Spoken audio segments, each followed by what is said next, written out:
Bismillahirrahmanirrahim. Assalamualaikum warahmatullahi wabarakatuh. Segala puji bagi Allah, Zat yang menanam hikmah dalam bisu alam dan meniupkan pesan langit lewat angin yang mengalun di antara ilalang. Dialah yang menyingkapkan kebenaran lewat cara yang paling sunyi, namun paling menggetarkan nurani. Solawat serta salam semoga tercurah kepada Nabi Muhammad Sallallahu Alaihi Wasallam, pemimpin agung yang lembut dalam kata, tegas dalam prinsip, dan sabar dalam menghadapi gelombang fitnah serta kepalsuan dunia. Sahabat penyimak Teguh Rahayu Selamat Channel yang dirahmati Allah, pada kesempatan kali ini kami hadirkan sebuah kisah simbolik nan reflektif, bertajuk Gubuk Reot Dialog Kata, Biawak, Ular dalam Sabda Sawah untuk Negeri yang Luka. Ini bukan sekadar cerita, ia adalah potret batin sebuah negeri, dibisikkan dari tengah hamparan sawah yang sepi, tempat suara-suara kecil menjadi saksi dari kelamnya kekuasaan. Dalam gubuk reot itu, seekor ular, katak, dan biawak berdialog bukan sebagai binatang, tapi sebagai cermin dari kita, penguasa, rakyat, dan penjilat.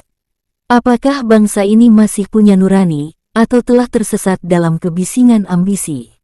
Apakah kita masih punya suara, atau hanya gema di perut lapar dan janji-janji mon-omon gemoy yang kosong? Melalui kisah ini, kami mengajak Anda merenung, mendengar sabda sunyi dari tanah yang dipijak petani, dari langit yang menampung doa orang kecil, agar kita kembali pada nilai ilahiyah, jujur, adil, dan merdeka dalam berpikir. Disclaimer, cerita ini adalah karya fiksi spiritual refleksi kritis. Tokoh dan latar adalah simbol. Dalil disisipkan sebagai penguat makna, bukan bahan debat. Mari resapi dengan hati jernih dan pikiran merdeka. Selamat menyimak dengan bismillah. Sajak Wingit Tengah Sawah, Juli 2014, berjudul Andai Dia Menjadi Presiden. Di siang yang panas terik, tak biasanya cangkul, yang selalu kupakai mengolah sawah protes, Prabowo Capres 01, janji buka sejuta lahan, maka aku tak mau kalau kerja sendirian, tak kuat. Dengar protes si cangkul, diesel pompa airku ikut menggugat, Jokowi Capres 02, janji bangun 1000 bendungan, ogah aku, kalau nanti tak difungsikan lagi. Lalu, topi daun pandan, pelindung kepalaku dari sengatan matahari berujar, kalau Mega ikut menghalangi si Surya, akan kubuat perhitungan dia. Wah, makin panas obrolan ini. Giliran celana pencak silatku yang kupakai tiap menggarap sawah bertutur bijak, bukankah ada dua capres kalian, 01 atau 02, setengah ngejek. Kini, gubuk reot tempatku berteduh dan melaksanakan salat zuhur serta asar, mengkritik kalau kedua pasang capres nanti sama gagal, lalu kalian mau apa?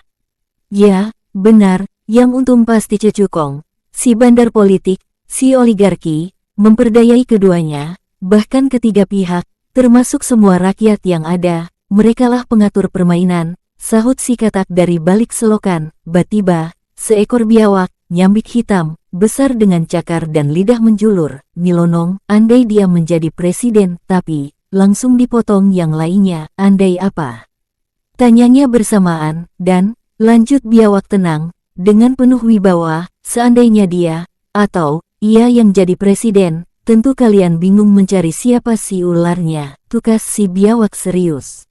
Masya Allah, ular. Gumamku sambil menjamkan mata. Sekali lagi, ular.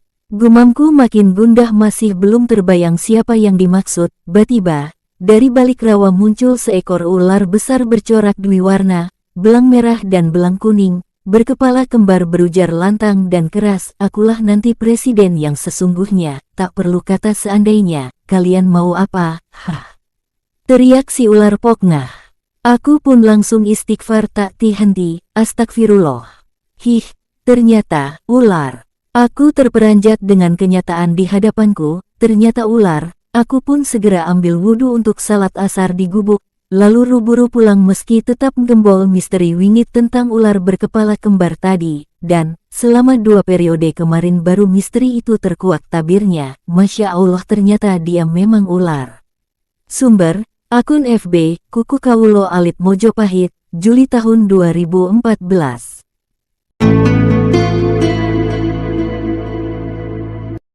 Satu. Benda bersuara, satire paling jujur dari atas tanah.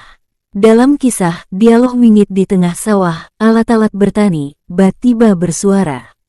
Cangkul protes, Diesel gugat, topi pandan nyela, celana pencak silat gumam bijak. Bukan fiksi absurd, bukan pula dongeng magis. Ini adalah satire paling jujur, dari tanah yang terlalu lama ditanami janji, ketika manusia terlalu takut bicara. Benda-benda pun berteriak karena lelah ikut memanggul kebohongan. Cangkul ngeluh soal janji Prabowo tentang 1 juta lahan. Ia takut sendirian mikul luasnya tanah baru. Ini bukan kritik alat kerja, melainkan satire tajam pada janji politik yang muluk tapi hampa dalam fakta, tak ada tenaga tambahan, tak ada pupuk, air, atau distribusi adil. Lahan bertambah, tapi beban hanya pindah ke pundak yang sama. Diesel protes. Janji Jokowi soal 1000 bendungan terdengar megah, tapi bagi si mesin tua, itu justru ancaman jika tak difungsikan. Ia merasa diperalat hanya saat kampanye, lalu dilupakan. Dalam keluhnya, suara rakyat kecil bergema, selama ini mereka hanya alat peraga janji politik, bukan subjek dari perubahan. Topi pandan bicara tentang Mega yang menghalangi si Surya. Bukan sindiran personal, tapi simbol dari yang bayang kekuasaan lama yang masih membungkam cahaya harapan baru. Topi pandan adalah perlindungan rakyat dari panasnya konflik, tapi kini ia pun tak tahan. Bahkan pelindung pun merasa tertindas. Celana pencak silat, kearifan lokal, keteguhan tradisi, berujar soal 2 versi presiden.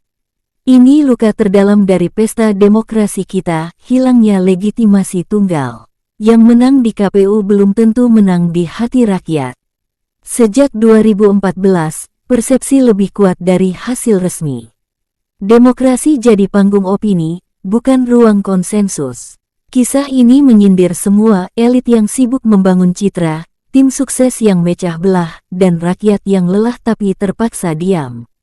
Ia mengajak tertawa, tapi juga menangis dalam. Karena di balik satire itu ada pil pahit, rakyat kecil tetap saja terpinggirkan, berganti pemimpin, tapi tidak pernah berganti nasib. Apa makna semua ini? Suara benda adalah jerit sunyi dari lapisan bawah yang tak pernah diundang bicara.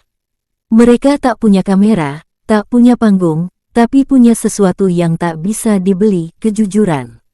Dan dari sanalah satire ini lahir, dari lumpur, dari peluh, dari sawah yang jadi saksi.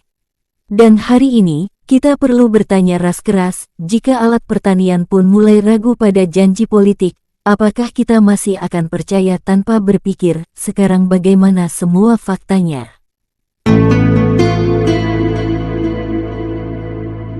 Dua. Ular berkepala 2, teka-teki kekuasaan tak pernah lurus. Di tengah percakapan absurd namun jujur itu, tiba-tiba muncul seekor biawak besar. Ia bukan makhluk gaib, tapi representasi ketakutan rakyat kecil akan permainan kuasa yang tak tampak mata. Andai dia jadi presiden, tentu kalian akan bingung mencari siapa ularnya, ujarnya tenang namun penuh wibawa. Kalimat ini, meski singkat nyentak kesadaran, bahwa yang dikhawatirkan bukan cuma siapa pemenang, tapi siapa yang sungguhnya berkuasa di balik kemenangan itu, ternyata ular. Kata itu nyeret imajinasi ke sosok yang licin, lihai, culas. Dan lebih mengejutkan, ular raksasa muncul dari balik rawa, berkepala kembar 2, warna mencolok, belang merah dan belang kuning, berteriak lantang, akulah nanti presiden yang sesungguhnya. Tak perlu kata seandainya. Kalian bisa apa? Disinilah satire mencapai klimaksnya, bahwa mungkin presiden cuma topeng, boneka, penguasa sejatinya adalah entitas lain, kekuatan gelap, invisible.